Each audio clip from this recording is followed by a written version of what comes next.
গতদিন ক্লাসে আয়তঘনের সূত্রগুলি এবং ঘনকের সূত্রগুলো আলোচনা করা হয়েছিল। আয়তঘনের প্রথম সূত্র কি? সমগ্রতলের ক্ষেত্রফল আয়তঘনের 2 into a b plus bc plus c এ।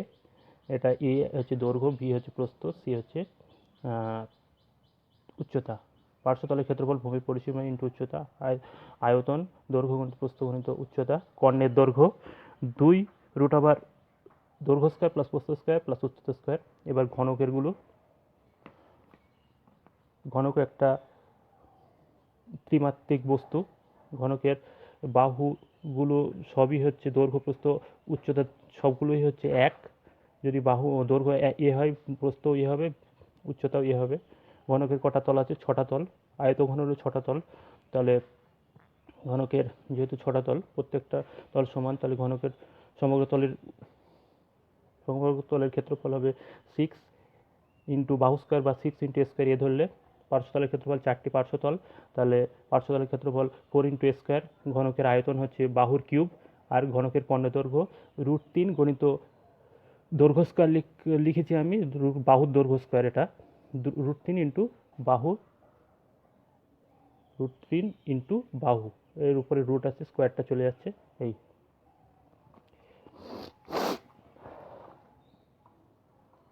আজ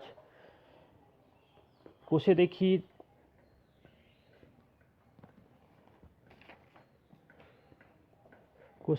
কোষে দেখি মধ্যশিক্ষা পর্ষদের বই 10 ক্লাসের কোষে দেখি চারের কয়েকটা অঙ্কের কথা বলছি। প্রথম হচ্ছে 11 নম্বর, কালকে পরের থেকে 11 নম্বর অঙ্কটা কি বলেছে? একটি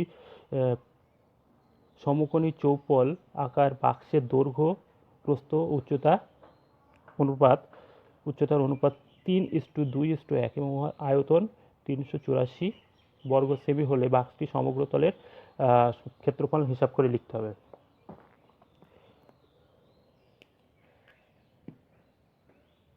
এগারো নম্বরটা অ্যান্সার করছি।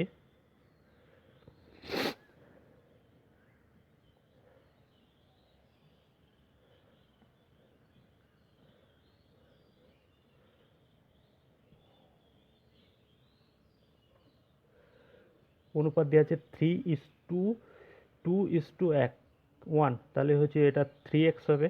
একক কি? একক সেমি।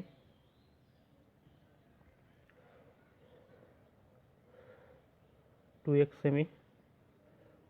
উচ্চতা এক্স সেমি। বাক্সটির আয়তন কত? আয়তনের সূত্র দৈর্ঘ্য গণিত প্রস্থ গণিত উচ্চতা। 3x গণিত 2x গণিত x। ঘন সেমি হবে, যেহেতু আয়তনের ক্ষেত্রে ঘন সেমি হয়।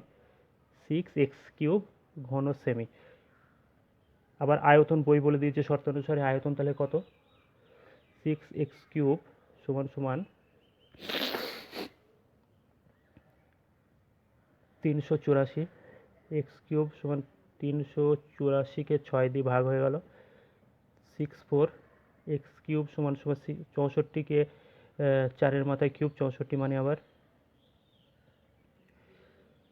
x সমান সমান 4। তাহলে বাক্সটির দৈর্ঘ্য কত দাঁড়ালো? দৈর্ঘ্য 3 গণিত 3x ছিল, 3 গণিত 4 সমান 12 সেমি। প্রস্থ 2 গণিত 4 সমান 8 সেমি। উচ্চতা শুধু x ছিল, তাহলে উচ্চতা 4 সেমি। বাক্সটির সমগ্রতলের ক্ষেত্রফল, সমগ্রতলের ক্ষেত্রফল কি হবে? 2 গণিত এ বি গণিত BC plus c A.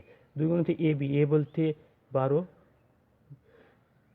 A B হলো বিসি প্লাস বিসি মানে 8 গণিত, এটার সঙ্গে এটা হলো, এটার সঙ্গে এটা, এবার এটার সঙ্গে এটা 4 গণিত 12, তাহলে 2 গণিত 96 32 48, 2 গণিত 1 7 6, তাহলে 352 বর্গ সেমি।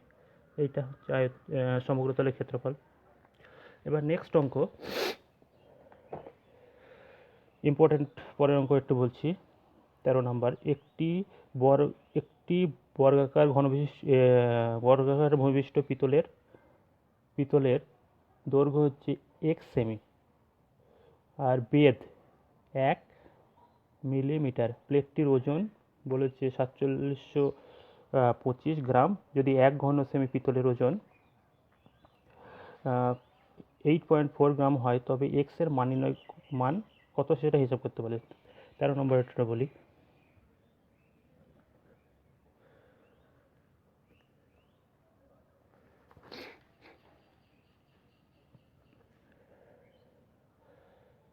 দেওয়া আছে কি, প্লেটের বর্গাকার ভূমিবিশিষ্ট মানে প্লেটের দৈর্ঘ্য এক্স, প্রস্থ এক্স।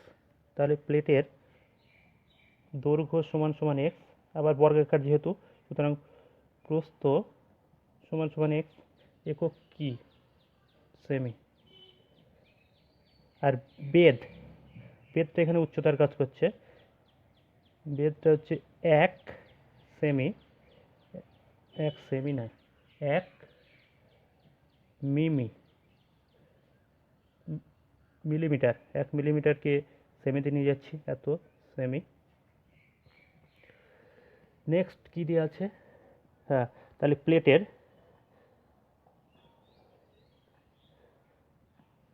প্লেটের আয়তন কত হবে, এক্স গণিত 0.1, দৈর্ঘ্য গণিত প্রস্থ গণিত উচ্চতার কাজ করছে, এটা ঘন সেমি,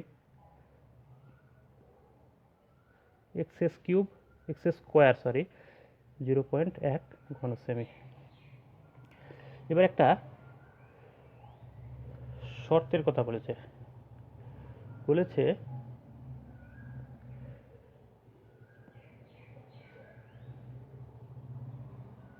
আবার এত গ্রাম ওজন হচ্ছে 1 ঘন সেমি পিতলের। তাহলে 1 গ্রাম ওজন ঐকিক নিয়মে 1/8.4 ঘন সেমি পিতলের। আর একটা বড় সংখ্যা দেওয়া আছে কত, 4725, ওজন হবে কত, 4725/8.4, এটা 1 দেওয়া আছে, ঘন সেমি পিতলের। তাহলে কি হলো, এটা আমি হিসাবটা পরে করব। ঘন সেমি, এটা পিতলের, এটাও আয়তন আবার এটাও আয়তন, তাহলে শর্ত অনুসারে আয়তন দুটো সমান করে দিই।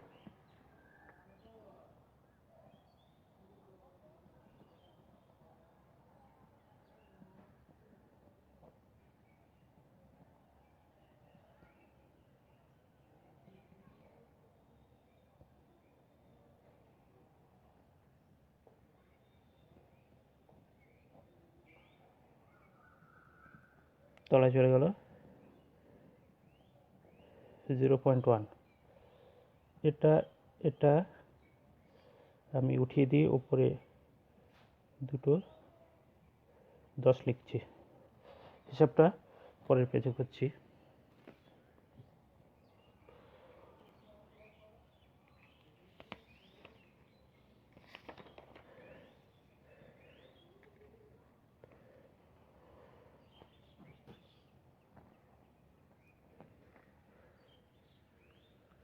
কি ছিল, এক্স স্কোয়ার সমান 4725 10 গুণিত 10/8.4, আর সব উঠে গেছে।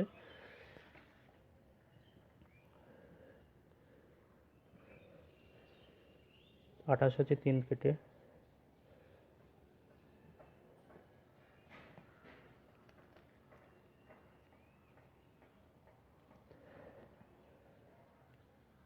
হচ্ছে 1575,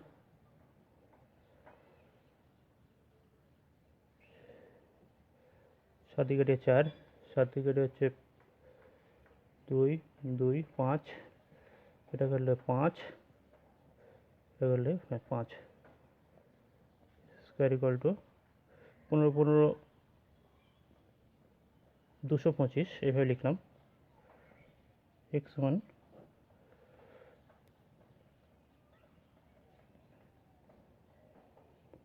তাহলে দুটো বার হচ্ছে 75।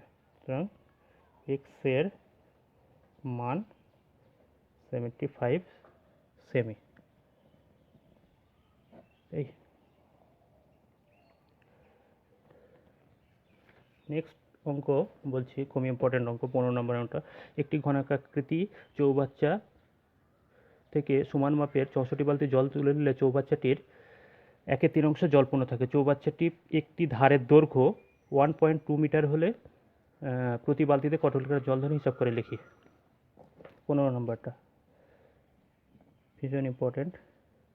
একটি চৌবাচ্চা, ঘনাকাকৃতির চৌবাচ্চা এরকম ছিল, জল ছিল, জলপূর্ণ ছিল, তার থেকে 64 বালতি জল তুলে নিলে আর এইটুকু জল থাকে, 1/3 জল থাকে। তাহলে 64 বালতি জল সমান সমান চৌবাচ্চার এই 1/3 মানে 2/3 জল, 1/3 বাকি থাকছে, তাহলে 2/3 64 বালতি জলের সঙ্গে সমান। হ্যাঁ, তাহলে দেওয়া আছে চৌবাচ্চার বাহুর দৈর্ঘ্য, ঘনাকাকৃতি যেহেতু, তাহলে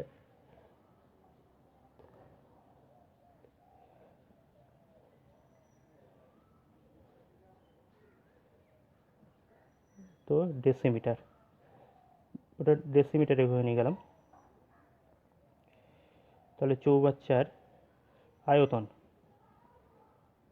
বাহুর কিউব 12, তার মাথায় কিউব, ঘন ডেসিমিটার, ঘন ডেসিমিটার। আবার একটা ব্যাপার, ঘন ডেসিমিটারকে বলা যায়, ঘন ডেসিমিটারও যা লিটারও তা। ঘন ডেসিমিটারের পরিবর্তে আমি লিটার লিখে দিলাম। ঘন ডেসিমিটার, এটা মনে রাখতে হবে, ঘন ডেসিমিটারও যা লিটারও সেটা একই। তো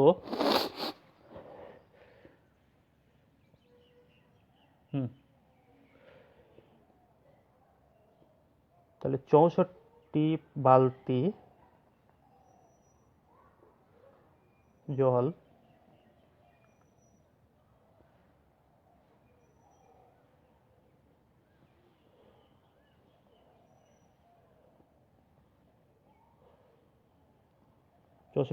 তুলে নিলে চৌবাচ্চায় জল থাকে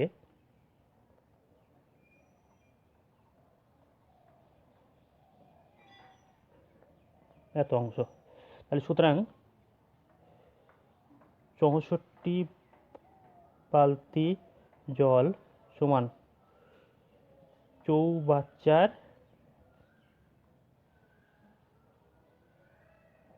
1-1/3 অংশ জল। কারণ 64 বালতি জল তুলে নিলে আর এইটুকু 1/3 ফাঁকা থাকছে, তাহলে 64 বালতি জল মানে এই নিচের অংশটুকু 64 বালতি জলের সঙ্গে সমান।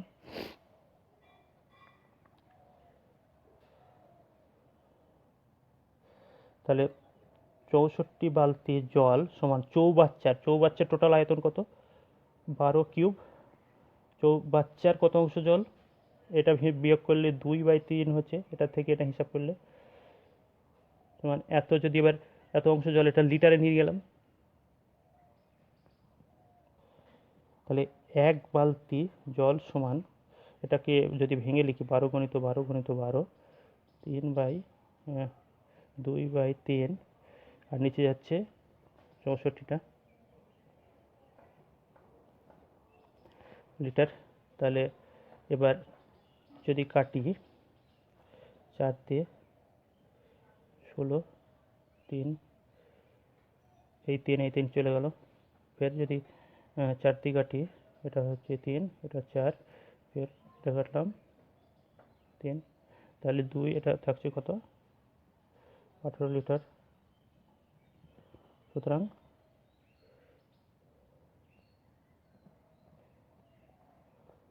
1 বালতি জল সমান 18 লিটার।